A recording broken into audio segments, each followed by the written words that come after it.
start out with Mike Griffith, and then we'll go to Dean Leahy. Yeah, thanks, Coach, for doing this. Can you give us an update on the injury front? I guess Christopher Smith, Pickens, any of the other guys maybe you expect to have back for the Florida game? Yeah, Chris was cleared last game, and we were fortunate to be able to get through the game. The plan was to play him in our dime packages, and he was going to play. He practiced all week, but we didn't get into dime situations, so we ended up not having to play him in the game. So he's, again, cleared to go. He'll be practicing all week and feel good about Chris. George is not cleared yet. He's continuing to progress. He's working really hard. He's able to do more and more each week. You guys have seen him some. He done some workouts and things pre-game warm-ups and stuff like that, but he is not cleared yet. I think we'll get back, hopefully get back Arian. He's he was really borderline questionable for the game, and ended up not using him. His is just a pain tolerance, and he's a couple weeks been out, but hopefully he'll be back. Kenny McIntosh is still nursing a hamstring, and hope to get him back, but he is not cleared yet today. Anybody else specifically? Amir Speed is closer to being ready. We think hopefully get him back by Florida week. He's running on his ankle, but not 100% yet. Kirby, go ahead. Quarterbacks, I was going to say. Yeah, JT has been able to, his pitch count has kind of increased. He got up to maybe 65, 70 throws yesterday with Ron, pain-free, increasing distance, getting out further and further. I think he had around 40 or 45 yards. Hopefully I'll know more today, because we didn't really practice yesterday. We threw him, he got to throw, but we didn't practice. We did a walk through, clean up kind of deal, and we'll know more today, because he's hopefully going to get some quality reps and see what kind of velocity he's got. Kirby, more than 27 million people have watched Georgia play football this season. Saturday's game with Kentucky was more watched nationally than the Texas-Oklahoma game. Beyond just winning a football game, what do you want people to see when they're watching y'all play on TV, and beyond just winning? And is there anything specific that you're wanting recruits to see while y'all are playing?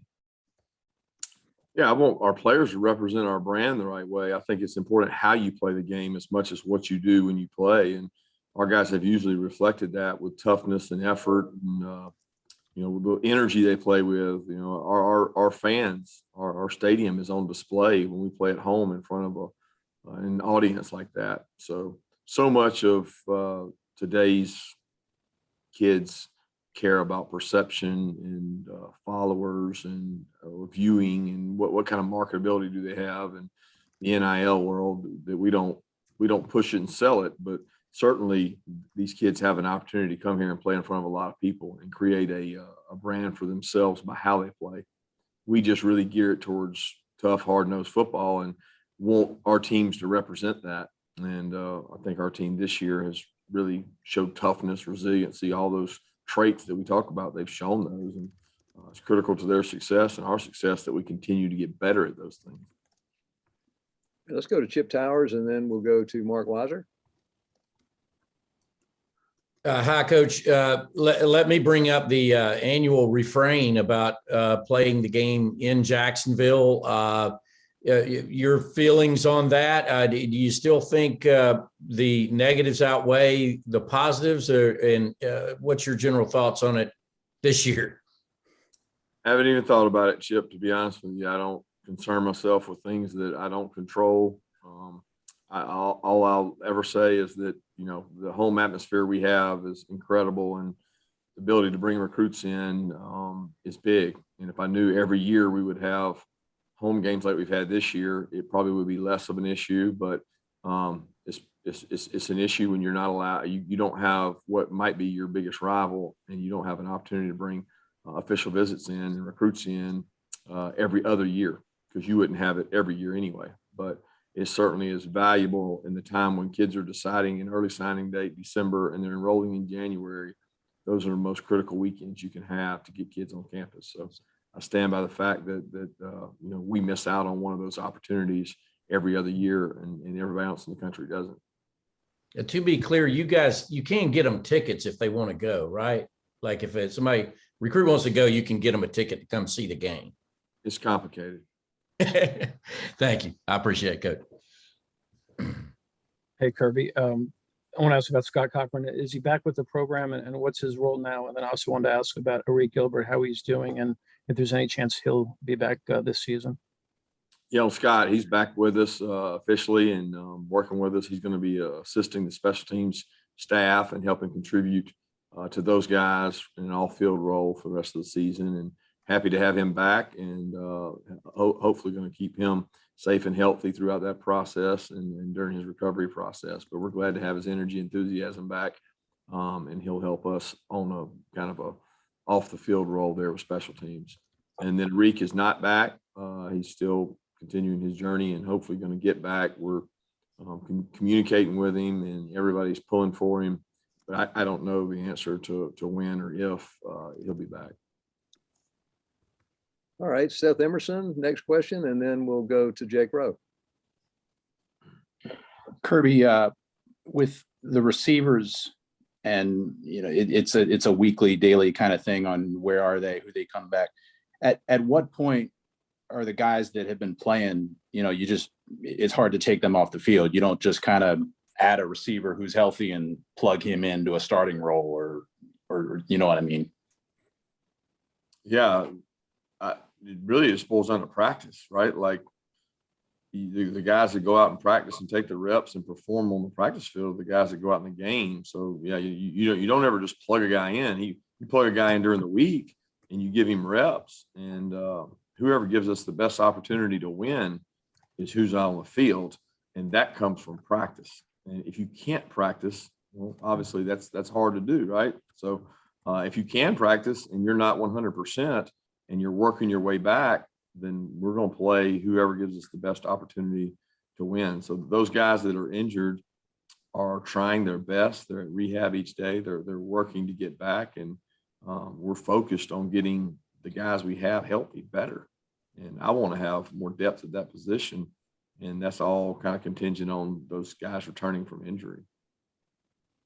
Kirby, I wanted to ask kind of a little bit more about George. I know you have said you don't have a timeline, but you did kind of rule him out earlier on, but I think it was this time last week for the Kentucky game. Would you be able to do that for the Florida game? Could you say that he's definitely not going to play against Florida, or is it just like a day-by-day deal?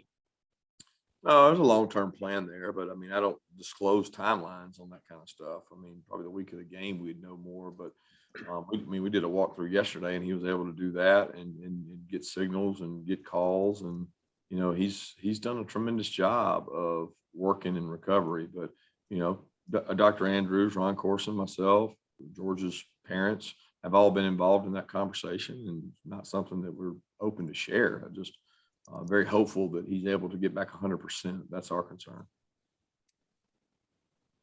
Okay, question from Jed May, and then we'll go to Tyler Griffith. Yeah, Coach, you've talked a lot about, especially after the game, about, defensive meetings being made fun and keeping guys engaged, all that kind of stuff. I was just wondering if y'all have any plans to expand that kind of thing, to more of a team-wide thing, during the bye week to, keep guys engaged and energized and all that kind of stuff. Well, it is a team-wide thing. I mean, the questions were asked specifically about the defense, but it's not any different for the team meetings, the special teams meetings, and the offensive meetings.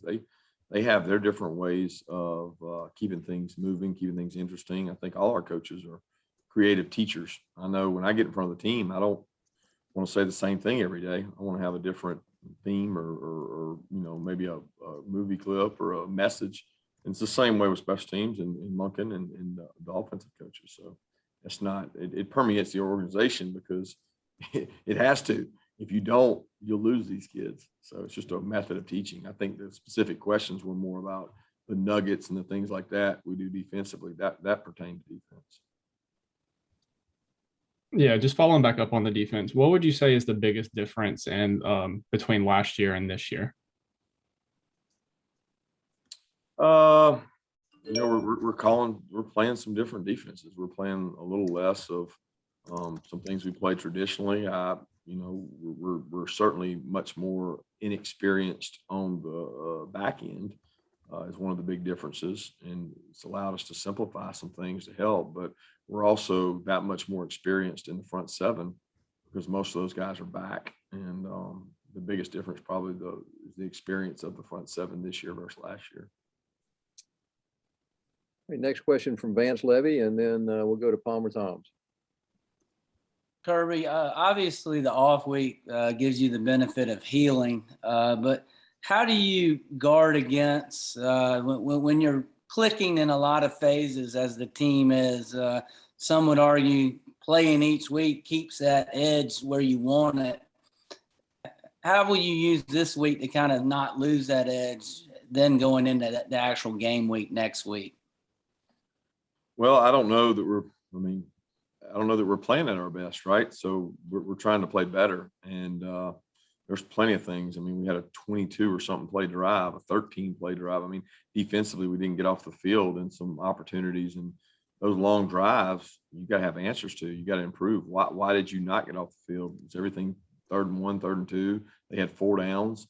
I mean, more people may go for it on 4th down. So when you have 4 downs to get it, you're going to have those kind of situations. Offensively, there's a lot of things we can clean up. So I don't look at it as, worry about losing our edge during this week. I'm trying to sharpen our edge and get better because that's what we've got an opportunity to do. We've got a chance to create depth and improve players. And there's not one player on our team that would tell you he doesn't need to improve. And that starts with us as coaches.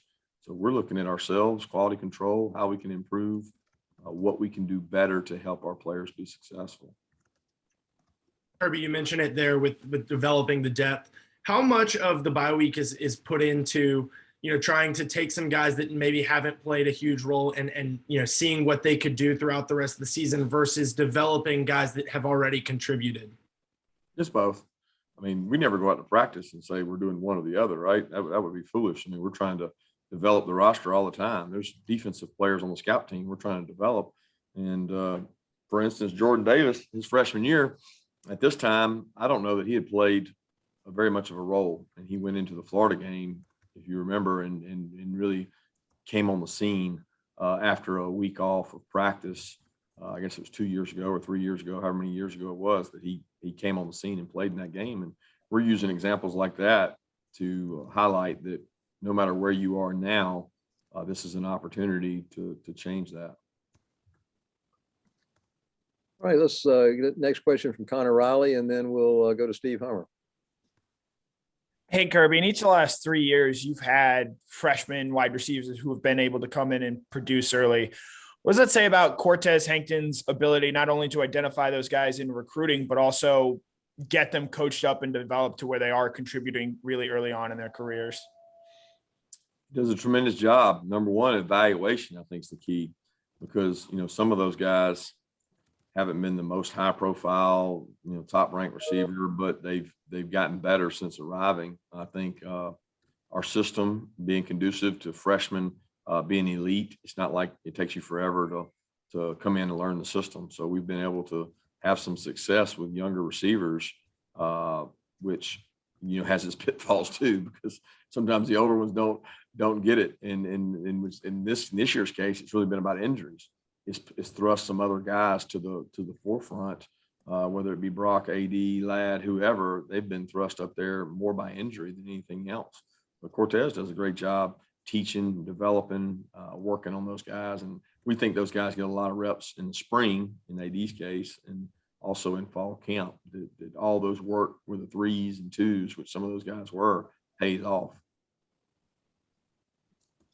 Yeah. Hey, Kirby. I was just wondering if the phrase top ranked Bulldogs or number 1 ranked Bulldogs is ever uttered around the building there. And how have you kind of used the ranking to either dismiss it or to kind of use it to kind of prod the team along? No, it doesn't get mentioned much. I mean, there's not a lot of time to talk about it. I mean, I think the kids see it when they leave and they hear about it through social media and different media outlets. That's what they see on their phones. So I know they're not oblivious to it. But for us, it hasn't been used for anything other than what has made us successful. And we've talked about this before. and the kids explain what's made us successful, what they believe has made us successful, because what they believe matters over what I believe. And then, okay, what are our threats? And let's identify what our threats are. And complacency, good being the enemy of great, is something that we talk about a lot, and we don't want those things to affect us. So we're very open about it. We have conversation about it and talk, but outside of that, the ranking doesn't come up much. All right, thanks. All right, question Lance McCurley, and then we'll go to Roddy Nabulsi. Hey, Coach. So what's your schedule like for the rest of the week, and what do you kind of do? I'm sure it's going to be recruiting, but what's your kind of schedule on the players through the next week? When are they off, and are they going to be able to go home? And what are your weekend plans? Not sure on my weekend plans. You have to ask my wife that. I'll do whatever she tells me to do. But Tuesday, Wednesday, Thursday, we're going to practice, get after it. We're going to work on some future opponents. We'll introduce Florida on Thursday. We'll recruit. Some guys will recruit Thursday and Friday. Some will recruit just Friday. And then we're off Saturday, and then we're back at it Sunday as coaches, and the players are back Sunday. Kirby, you went over a year without being able to have recruits on campus. You had to 13 whatever months until June. You also didn't have the type of year you wanted to last year under COVID. This year, you were able to get recruits on campus starting in June. You've had a noon game with a ton of kids there. You had a 3:30 game with a ton of kids there. You have a #1 ranking. Would you compare and contrast recruiting last year versus recruiting this year? Yeah, it's polar opposites. So just the fact you couldn't be here. I mean, there was no such thing as recruiting last year. It was all by phone and by Zoom. And the kids not being able to experience the games is hard on them. They're having to make decisions to go places without going places. And that's just hard. And this year's been, it seems like pretty much back to normal. If anything, it's heightened because there's the new effect. Like, this is new to so many people. They haven't done it. So your sophomores and juniors are dying to go places, and seniors, it's like their first trip. So it's been heightened, and it certainly has helped that we've had some premier games at home to bring these kids to. Hey, we've got time for 2 more questions. We'll let anybody jump in. Go ahead. Kirby, this is Dean again. Can you go out twice this week or 3 times if you wanted to recruiting, or is it only once for the head coach this week?